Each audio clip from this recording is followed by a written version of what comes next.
থেকে আজকে আমি একটা মিছিল করতে পারলাম না। পটিয়াতে 3 জন যদি রাস্তায় থাকে সেখানে আমি একজন, 2 জন থাকলে সেখানে আমি একজন, আর একজন থাকলে সেটা আমি। আমার রাজনীতি জীবনে 40 বছর পেরিয়ে যাচ্ছে। প্রথম কারাবরণ করেছিলাম 1987 সালে, গণতন্ত্র মুক্তি পাক, স্বৈরাচার নিপাত যাক। যে দীক্ষা নিয়েছিলাম এখনো সেইখানেই আছি। সেদিনেই মনের মধ্যে একটা সুপ্ত বাসনা ছিল,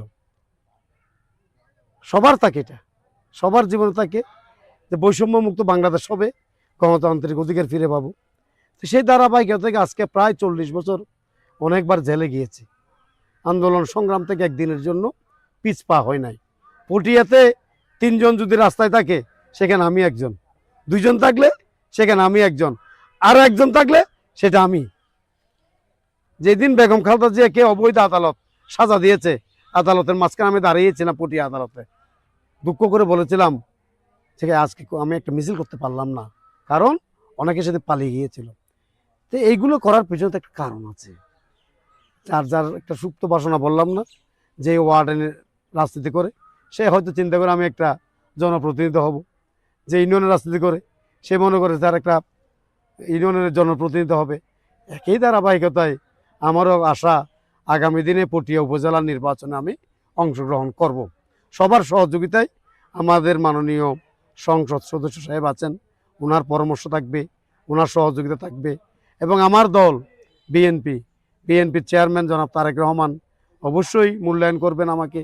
আমি যেভাবে আপনাদের মাধ্যমে তো বললাম, পটিয়াতে যদি আমার চেয়ে ভালো কোনো ক্যান্ডিডেট থাকে, কেউ প্রতিদ্বন্দ্বিতা করতেই পারে, সেটা আমার কোনো আপত্তি নাই। আমি মনে করি আমি যেই ত্যাগ তিতিক্ষা করেছি, সেইটা দিয়ে আমি ওই যে আমার মনের বাসনা, জনপ্রতিনিধিত্ব, সবার তো ইচ্ছা থাকে। আমি আপনাদের দোয়ায়, আপনাদের সহযোগিতায়, পটিয়াবাসীর সহযোগিতায় আগামী উপজেলা নির্বাচনে আমি যদি তফসিল ঘোষণা করে আমি অংশগ্রহণ করব, এবং সেই ক্ষেত্রে আপনাদের সহযোগিতা চাইব। আর আমরা তো ভালোই আছি। যিনি বর্তমান সংসদ সদস্য সাহেব, উনি খুব স্ট্রেট ফরওয়ার্ড একজন মানুষ, আন্দোলনের মানুষ, সংগ্রামের মানুষ। উনি ত্যাগী মানুষদের পছন্দ করেন, ওনার ত্যাগ জনগণ মূল্যায়ন করেছেন।